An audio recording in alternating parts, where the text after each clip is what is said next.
내게로부터 눈을 들어 주를 보기 시작할 때 주의 일을 보겠네. 내 작은 마음 돌이키사 하늘에 꿈꾸게 하네. 주님을 볼 때 내게로부터 눈을 들어 주를 보기 시작할 때 주의 일을 보겠네. 내 작은 마음 돌이키사 하늘에 꿈꾸게 하네. 주님을 볼 때 모든 시선을 주님께 드리고 살아계신 하나님을 느낄 때 내 삶은 주의 역사가 되고 하나님이 일하기 시작하네.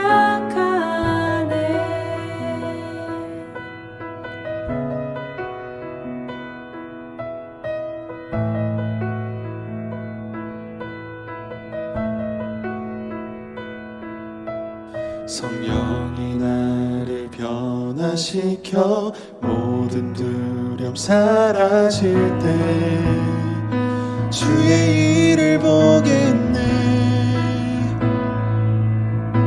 황폐한 땅 한가운데서 주님 마음 알게 되리. 주님을 볼 때 모든 시선을 주님께 드리고 살아계신 하나님을 느낄 때 내 삶은 주의 역사가 되고 하나님이 일하기 시작하네.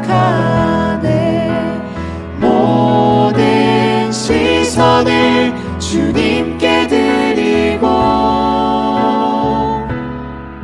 전능하신 하나님을 느낄 때 세상은 주의 나라가 되고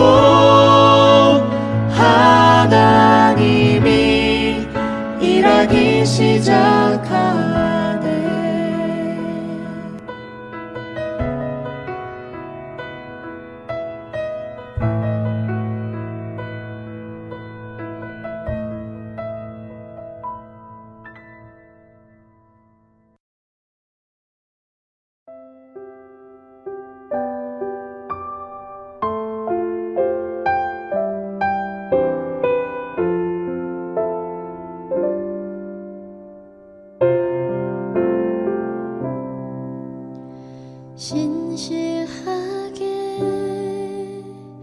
진실하게 거룩하게 살게 하소서.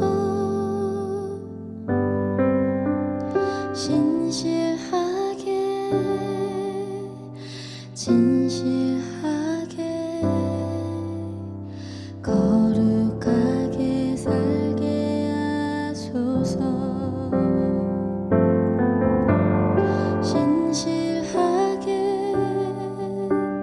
진실하게 거룩하게 살게 하소서. 진실하게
거룩하게 살게 하소서.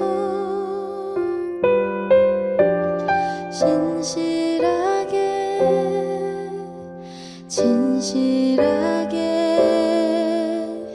거룩하게 살게 하소서.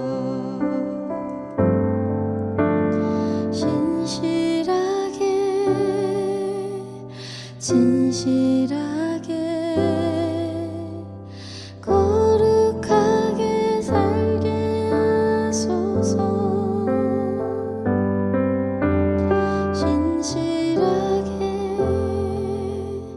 진실하게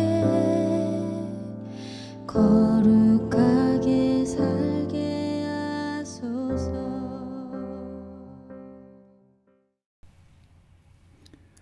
오늘의 말씀은 마태복음 24장 1절에서 14절입니다. 예수께서 성전에서 나와서 가실 때에 제자들이 성전 건물들을 가리켜 보이려고 나아오니 대답하여 이르시되 너희가 이 모든 것을 보지 못하느냐? 내가 진실로 너희에게 이르노니 돌 하나도 돌 위에 남지 않고 다 무너뜨려지리라. 예수께서 감람산 위에 앉으셨을 때에 제자들이 조용히 와서 이르되 우리에게 이르소서 어느 때에 이런 일이 있겠사오며 또 주의 임하심과 세상 끝에는 무슨 징조가 있사오리이까? 예수께서 대답하여 이르시되 너희가 사람의 미혹을 받지 않도록 주의하라. 많은 사람이 내 이름으로 와서 이르되 나는 그리스도로 하여 많은 사람을 미혹하리라. 난리와 난리 소문을 듣겠으나 너희는 삼가 두려워하지 말라. 이런 일이 있어야 하되 아직 끝은 아니니라. 민족이 민족을 나라가 나라를 대적하여 일어나겠고 곳곳에 기근과 지진이 있으리니 이 모든 것은 재난의 시작이니라. 그때에 사람들이 너희를 환란에 넘겨주겠으며 너희를 죽이리니 너희가 내 이름 때문에 모든 민족에게 미움을 받으리라. 그때에 많은 사람이 실족하게 되어 서로 잡아주고 서로 미워하겠으며 거짓 선지자가 많이 일어나 많은 사람을 미혹하겠으며 불법이 성함으로 많은 사람의 사랑이 식어지리라. 그러나 끝까지 견디는 자는 구원을 얻으리라.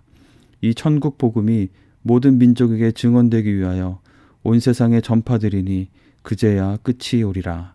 아멘. 예수님의 마지막 일주일의 행적과 가르침에 대해서 저희가 한 말씀을 보고 있습니다. 예루살렘에 입성하신 예수님께서는 성전을 깨끗게 하시고 성전에서 하나님 나라에 대해서 가르치셨습니다. 그리고 교묘한 질문으로 예수님을 공경에 빠뜨리고 공격할 꼬투리를 잡으려던 바리새인과 서기관들과 사두개인들의 질문에 답하시며 그들이 아무 말도 할 수 없게 만드셨고 또 그들의 외식함을 신랄하게 꾸짖으셨습니다. 그리고 예루살렘이 황폐하게 될 것을 말씀하셨습니다. 그리고 오늘 본문 1절의 내용처럼 이제 예수님은 성전에서 나오셔서 성전이 멀리 내려다 보이는 감람산에 오르셨습니다. 성전을 나오면서 제자들은 성전 건물의 웅장함에 감탄하며 예수님께 이야기했습니다. 이 당시 이 성전은 헤롯 대왕이 유대인들의 환심을 얻기 위해서 정말 화려하게 증축한 성전으로서 헤롯 대왕 자신이 죽은 이후에도 공사가 계속되어서 기록에 의하면 대략 80여 년에 걸쳐서 지은 매우 크고 웅장한 건물이었습니다. 이 성전의 많은 부분을 차지하던 이방인의 뜰을 포함한 성전 전체의 면적은 약 14만 제곱미터로서 축구장 약 20개 정도가 들어갈 수 있는 그런 큰 규모였습니다. 이 당시까지도 아직도 마무리 공사가 진행되고 있었던 정말 최신의 최대 규모의 성전 건물에 매료되어 있던 제자들에게 예수님께서는 이 성전이 돌 하나도 돌 위에 남지 않고 다 무너뜨려질 것이라고 말씀하신 것입니다. 만민의 기도하는 집, 유대인뿐 아니라 모든 민족 누구나 하나님께 나와 기도하고 예배하도록 하기 위한 그 성전이 인간의 욕심과 부정부패의 온상이 되어버린 것을 참지 못하고 채찍을 드셨던 예수님은 이제는 그 성전이 무너뜨려질 것을 말씀하신 것입니다. 이 성전의 성전됨은 그 건물의 화려함이나 웅장함에 있지 않은 것이죠. 그것은 만민의 기도하는 집으로서의 기능을 하는 것에 있습니다.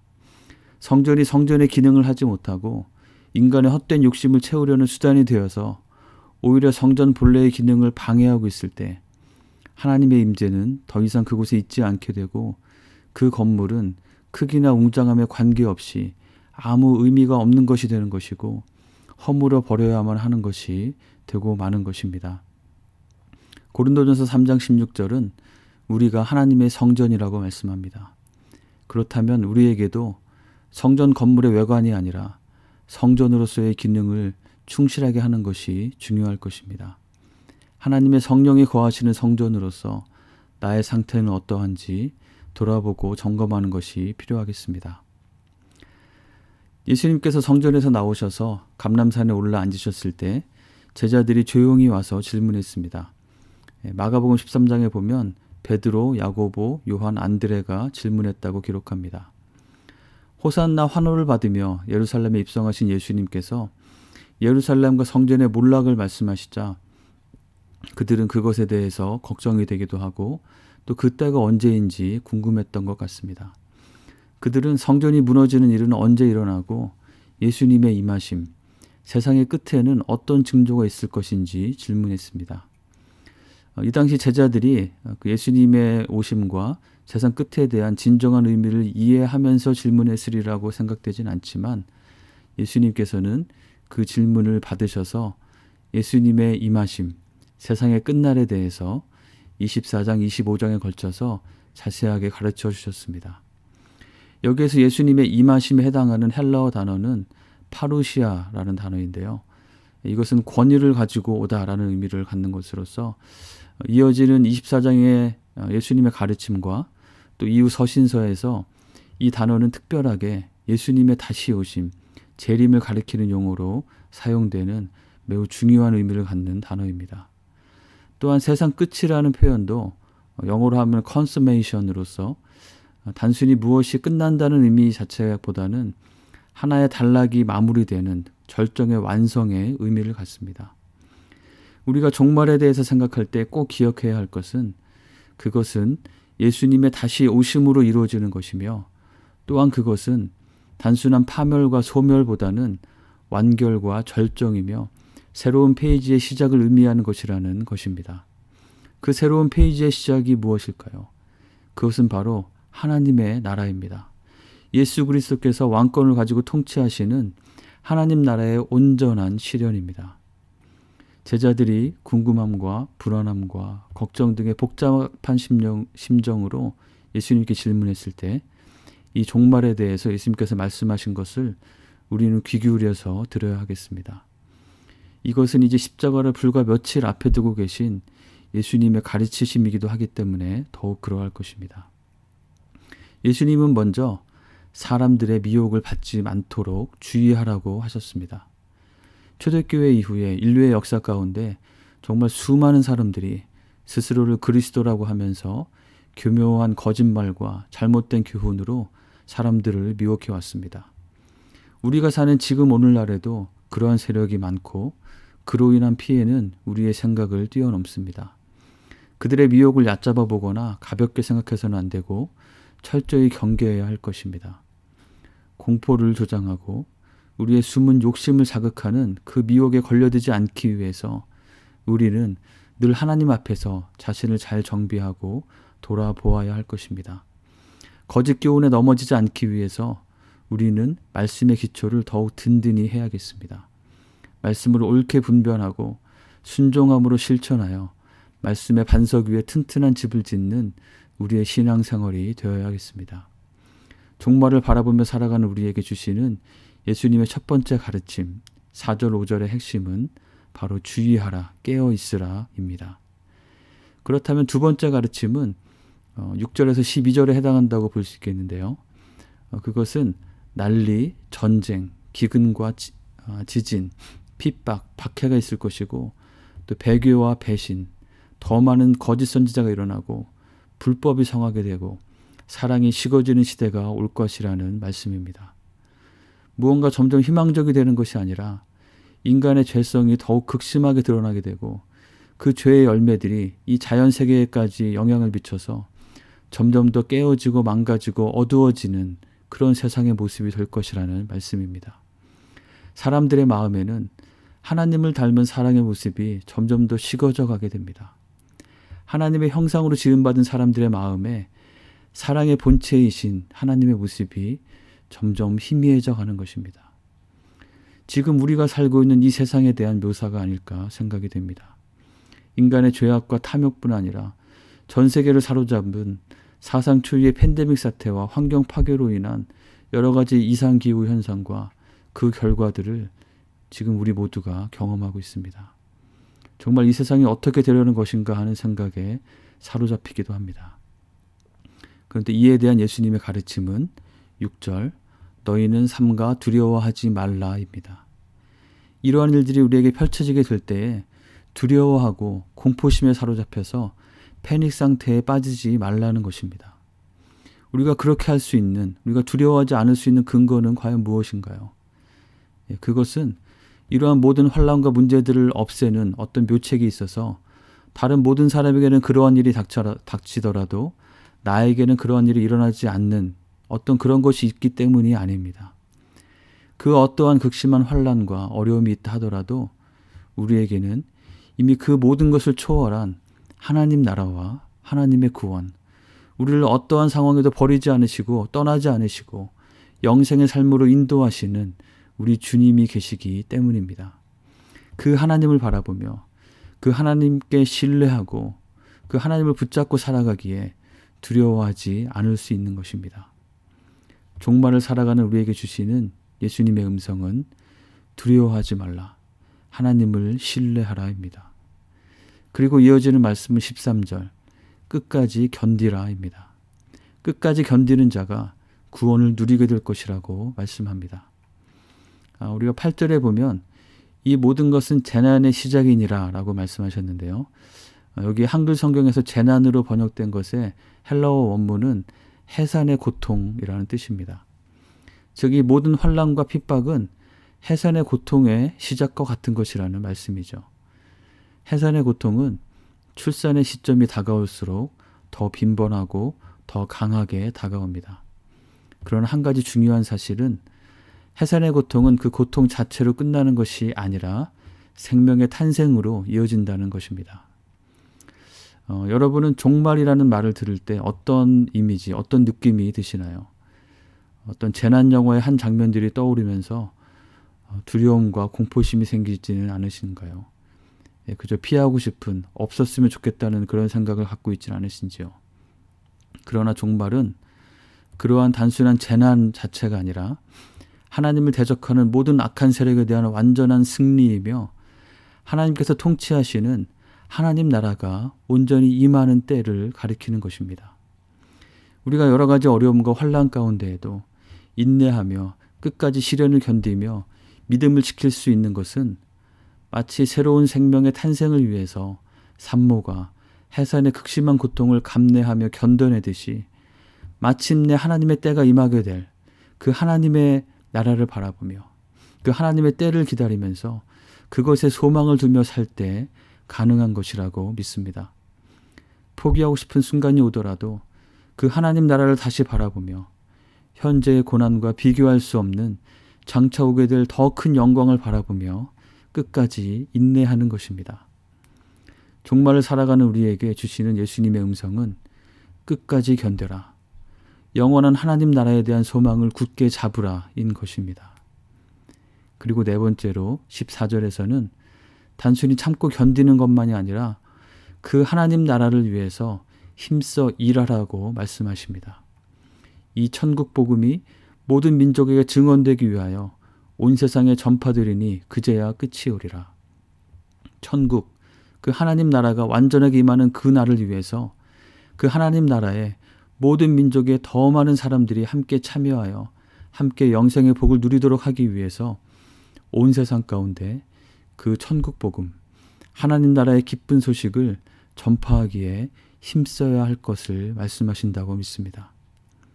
언제 그 예수님의 다시 오심, 세상 끝이 올 것인지에 대해서는 그날과 그때는 아무도 모르고 오직 하나님 아버지만 아신다고 하셨습니다.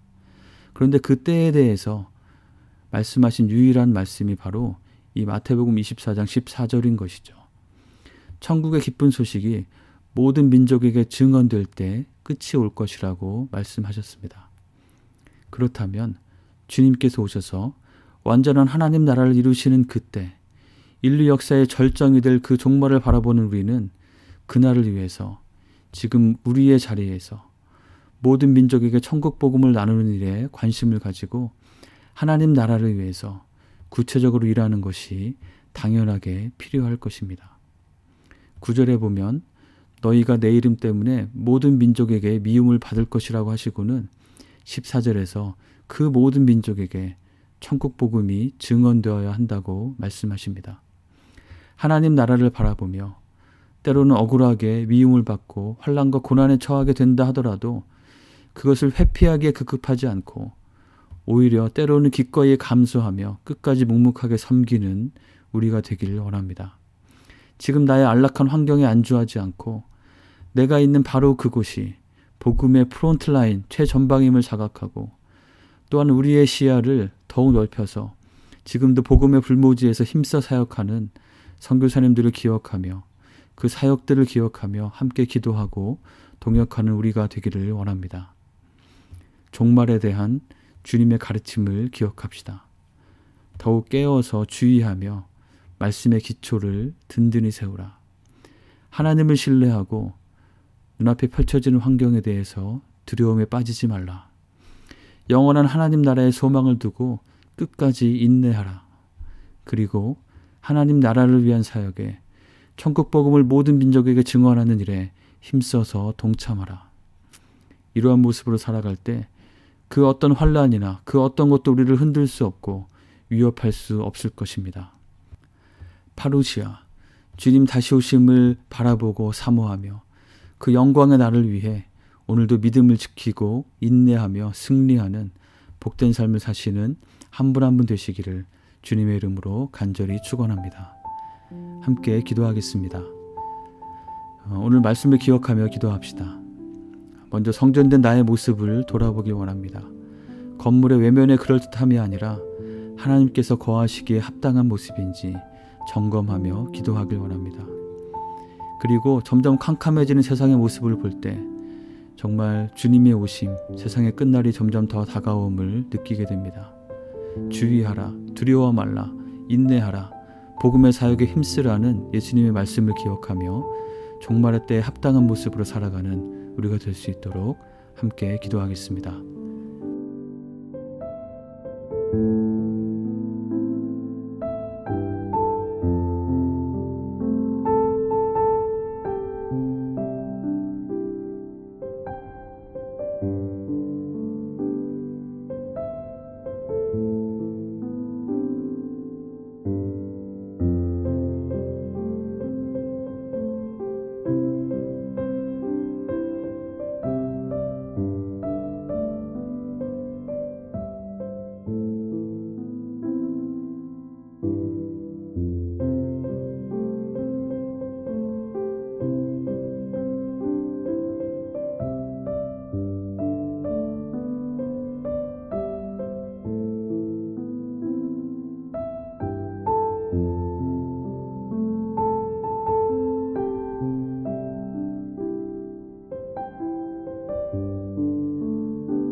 코로나19 팬데믹 사태를 위해서 기도합시다. 백신과 치료제가 부작용 없이 전 세계에 잘 공급되어서 이 상황에서 속히 벗어날 수 있도록 기도합시다. 또 건강으로, 재정적으로, 또 심리적으로 위축되고 고통받는 분들의 회복을 위해서 기도합시다. 얼마 전에 백신 접종을 하는 간호사의 지친 모습을 보고 우리 교회가 매일 당신을 위해서 기도하고 있으니 힘내시라고 격려해 준 적이 있었습니다. 벌써 1년이 넘는 긴 시간 동안 최전선에서 수고하는 우리 의료진들과 여러 관계자들에게 오늘도 하나님께서 새 힘을 주시도록 함께 기도하겠습니다.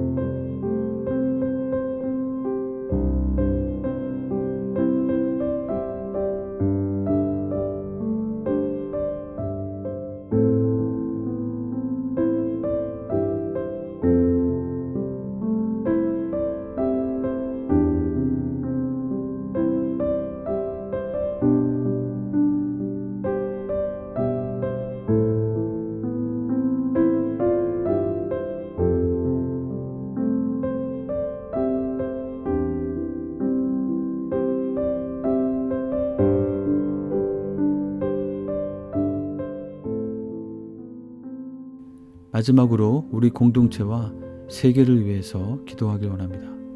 먼저 우리 지체들 중에 투병중에 있는 분들, 연약한 분들 위해서 기도하겠습니다.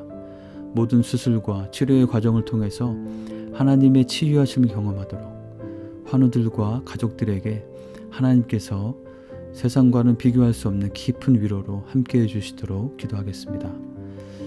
그리고 오늘은 미얀마 사태를 위해서 기도하길 원합니다. 군부 쿠데타에 반대하는 시민들이 민주화 운동을 하고 있고 무력 진압으로 수많은 사상자가 나오고 있습니다.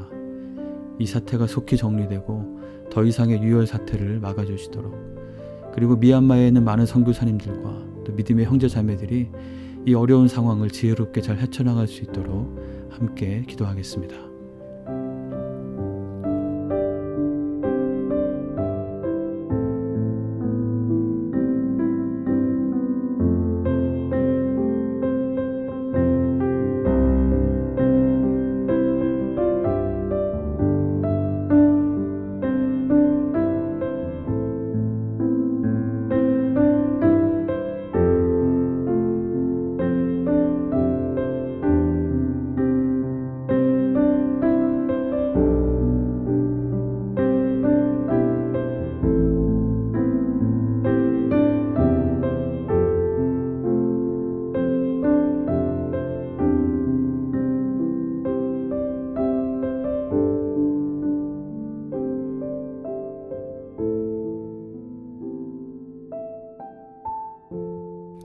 주님 가르쳐 주신 기도를 같이 드리겠습니다.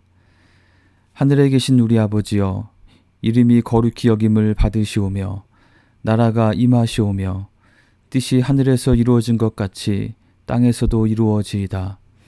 오늘 우리에게 일용할 양식을 주시옵고 우리가 우리에게 죄 지은 자를 사하여 준 것 같이 우리의 죄를 사하여 주시옵고 우리를 시험에 들게 하지 마시옵고 다만 악에서 구하시옵소서. 나라와 권세와 영광이 아버지께 영원히 있사옵나이다. 아멘.